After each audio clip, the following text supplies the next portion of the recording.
रहे हैं कि ये संकल्प, ये अन्य संकल्प इसलिए ले रहे हैं कि इन्होंने 700 से ज्यादा किसानों को शहीद कर दिया, जान ले ली। आप देख रहे हैं यूपी साक्षी, आपके साथ मैं हूं साक्षी जोशी और इस वक्त मैं फिरोजाबाद में उस रैली में मौजूद हूं जहां पर अब से थोड़ी ही देर में अखिलेश यादव आने वाले हैं और आपको पहले उससे पहले का मैं नज़ारा दिखा देती हूं। अब देखिए वहां पर फ्लाईओवर के ऊपर ही आपको कई सारे लोग अभी खड़े हुए दिखाई दे रहे होंगे। कई सारे लोग हैं जो कि आपको वहां से ही सिर्फ देखते हुए कि आखिर क्या हो रहा है यहाँ पे, कितनी देर में अखिलेश यादव आ रहे हैं। यहाँ पर 2 गेट्स हैं, उस गेट से भी, उस जगह से भी लोग आ रहे हैं अंदर की तरफ। यहाँ पर एक गेट है जहाँ पर पुलिस तैनात है, वहाँ से कुछ लोग आ रहे हैं। कार्यकर्ता जो है, जो समर्थक हैं, वो सब यहाँ पर आपको आते हुए दिखाई दे रहे हैं। वहाँ मंच लगा हुआ है, उधर भी मंच लगा हुआ है और वहाँ पर अखिलेश यादव थोड़ी देर बाद जब पहुँचेंगे तो वहाँ से उनकी आवाज़ लोग यहाँ पर सुनने के लिए बैठे हुए हैं। कुर्सियाँ वहाँ पर लग चुकी हैं, ये सब कार्यकर्ता यहाँ पर मौजूद हैं। बात करो, नारे मत लगाओ। हाँ, कि अखिलेश भैया जिंदाबाद क्यों किया आपने? तो अखिलेश भैया जिंदाबाद क्यों किया? अखिलेश भैया पे क्या है? अरे नारे लगाओगे तो बात कैसे करोगे, पहले बताओ। बात करो ना, बात करो। अरे तो बात करो ना, नारे वारे मत लगाओ भाई। एक से कह रहे यार, बात कर लो ना। अपने अखिलेश भैया को जो जिंदाबाद कह रहे हो, क्यों कह रहे हो ये भी तो बताओ। अखिलेश भैया जिंदाबाद जो कह रहे हो, क्यों कह रहे हो? क्यों अखिलेश भैया जिंदाबाद? अखिलेश भैया सारे काम अच्छे हुए हैं सपा सरकार में। जैसे भाजपा सरकार में कोई रोजगार नहीं मिला, शिक्षा, स्वास्थ्य सारे कोई चौपट डला हुआ है, कोई भी काम ऐसा नहीं हुआ कि जनहित में हो। इसलिए हम सपा सरकार को, अखिलेश भैया को लाना चाहते हैं। पूर्वांचल एक्सप्रेस वे बनाया, जनहित में तो बनाया जी। जनहित में भैया ने भी तो बनाया था एक्सप्रेस वे, भैया ने ही बनाया था। सबने जो भी एक्सप्रेस वे बनाता है वो जनहित में ही होता है, फिर चाहे मायावती ने बनाया हो, अखिलेश यादव ने बनाया हो या योगी आदित्यनाथ। आजकल देखो बेरोजगारी कितनी फैल रही है, सारे शिक्षा परेशान है स्टूडेंट, बेरोजगारी। आपको ऐसा क्यों लगता है कि अखिलेश यादव आएंगे तो आपको रोजगार मिल जाएगा? क्या वजह मिलेगा? पहले भी रोजगार मिला था, पहले रोजगार बहुत मिलता था। अब जी गाना चलाए, हम वो कहते हैं राम को ले आए, उनको ले आएंगे। क्या बात, राम लेके आए थे योगी जी, लेके आए थे राम को। राम कौन लेके आया था? दशरथ के बेटे थे। हम राम को लाने वाला कोई नहीं है, राम तो है। ऐसा कोई नहीं जन्मा इस धरती पे जो राम को ला सके, बल्कि राम को खुद इनने जना है। ये राम मंदिर तो बन गया, फिर क्यों राम अभी भी घूम रहे हैं? सुप्रीम कोर्ट का आदेश था जनहित के लिए, सबके लिए, वो तो सुप्रीम कोर्ट आदेश था। ये राम मंदिर बना, इनकी देन तो नहीं राम मंदिर बना। आपको लग रहा है ये जो ये 80-20 कर रहे हैं योगी आदित्यनाथ, ये क्या बोलने की कोशिश कर रहे हैं? कर रहे हैं, ये गुमराह कर रहे हैं। उल्टी गिनती शुरू हो गई इनकी। अब इनका सोपड़ा साफ हो गया, पश्चिमी उत्तर प्रदेश से सोपड़ा साफ है। तो गुमराह अगर कर रहे हैं तो लोग गुमराह होंगे भी तो सही, वो भी तो नहीं होंगे। ऐसा क्यों लगता है आपको कि लोग गुमराह नहीं हो रहे होंगे 80-20? हमने लग रही है यूपी में नहीं होंगे गुमराह, फैजाबाद में नहीं होंगे। यूपी में सरकार अखिलेश की बनने जा रही है। अरे एक सेकंड नारों से सरकार नहीं बनती ना, मुद्दों से सरकार बनती, तो इसलिए नारे लगाने से कोई फायदा नहीं होगा। मुद्दे बताओ। हाँ, शिक्षा चाहिए, स्वास्थ्य चाहिए, मान लो कोई भी सुविधा भाजपा सरकार में नहीं मिली है, त्राही मच गई। कोरोना में कौन सी सुविधा मिली? कुछ नहीं मिला। बात बताओ, ये सब आप लोगों ने जो लाल टोपी लगाई है, इसको योगी आदित्यनाथ कहते हैं ये रेड अलर्ट है। ये समाज सेवी वाली है, समाज सेवा करती है, जनहित में करती है, कोई जात पात नहीं है समाजवादी पार्टी के अंदर। सबके लिए रोजगार, सब समान होता है।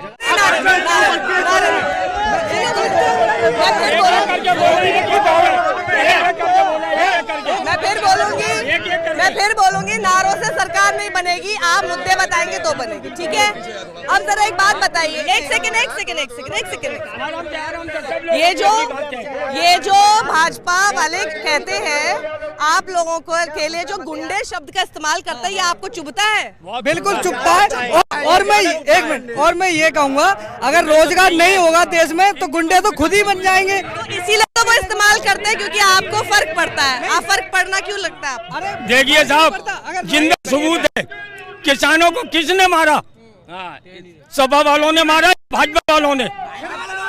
तो गुंडा कौन है? विकास की बात ही नहीं करते। हम तो योगी जी के मुंह से सिर्फ विकास की बात सुनना चाहते हैं और कुछ भी नहीं सुनना चाहते। कभी आपने सुनी विकास की बात? कभी नहीं सुनी विकास की बात। हिंदू मुस्लिम गुंडा, ये बातें करवा लो। ये सपा वाले गुंडा है, हिंदू मुस्लिम, पर इसके अलावा कोई बात नहीं। राम मंदिर, राम मस्जिद, बस 70 साल में कभी इतनी महंगाई हुई जो इनकी सरकार में हुई?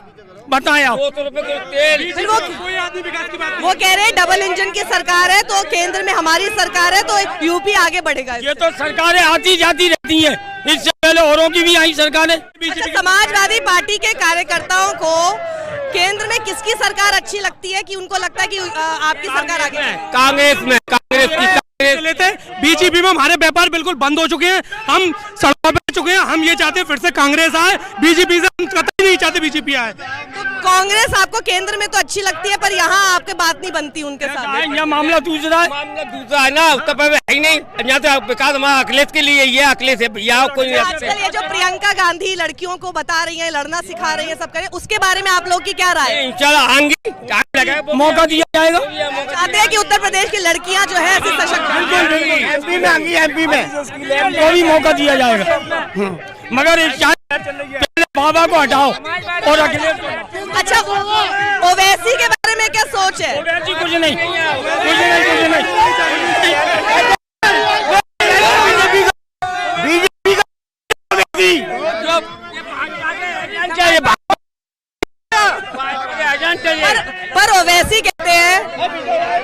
बीजेपी पर ओवैसी कहते हैं कि कोई भी ऐसा आप हमें आंकड़ा दिखा दो जिसमें ऐसा सामने आया हो कि हमने भाजपा की मदद की हो या हमारी वजह से भाजपा आगे हो रही हो। हम तो सिर्फ अपनी बात वो जो करते हैं उसकी वजह से फायदा हो जाता है बीजेपी के, तो हम क्या करें? तकरीर करते हैं और उसका बेनिफिट मिलता है भाजपा को, बस हमारा नुकसान होता है। उनकी तकरीर में ऐसा क्या होता है जिससे आपको लगता है कि बढ़ जाते हैं?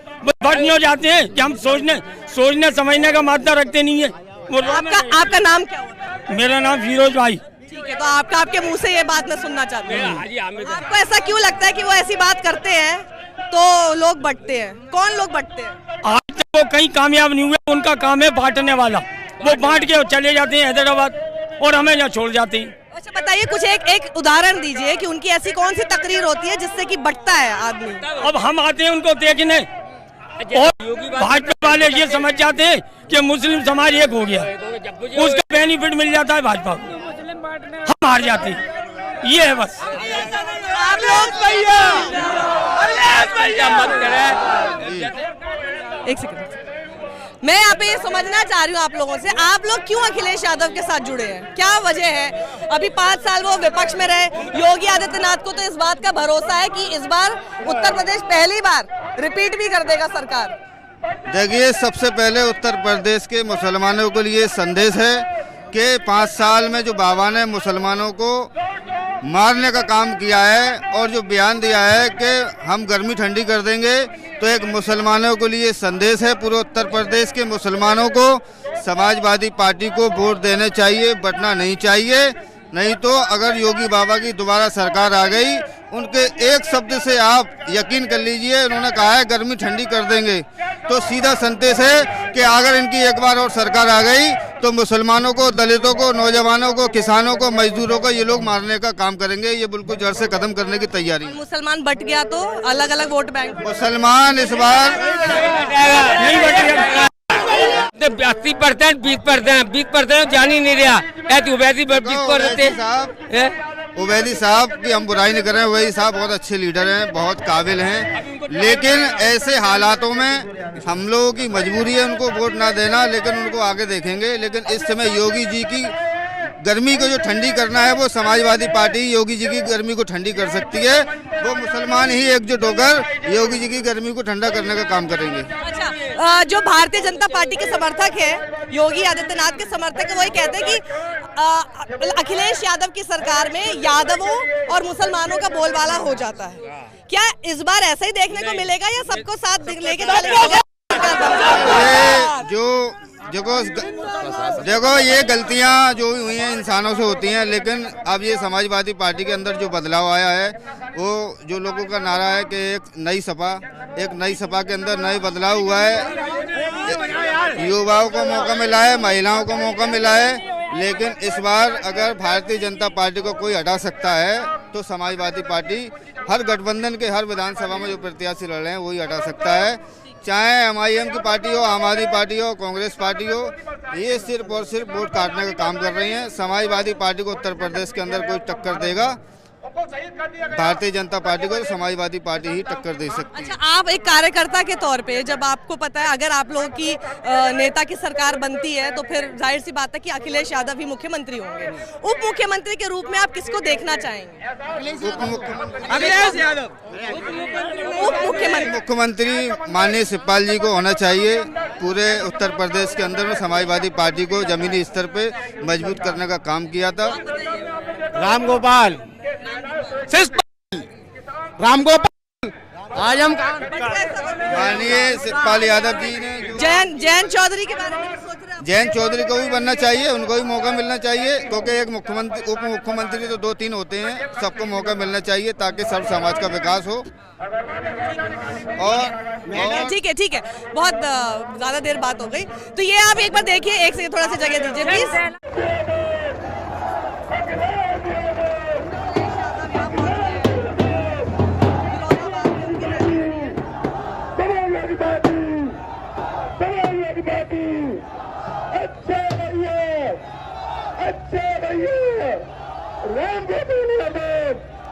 ये संकल्प, ये अन्य संकल्प इसलिए ले रहे हैं कि इन्होंने 700 से ज्यादा किसानों को शहीद कर दिया, जान ले ली।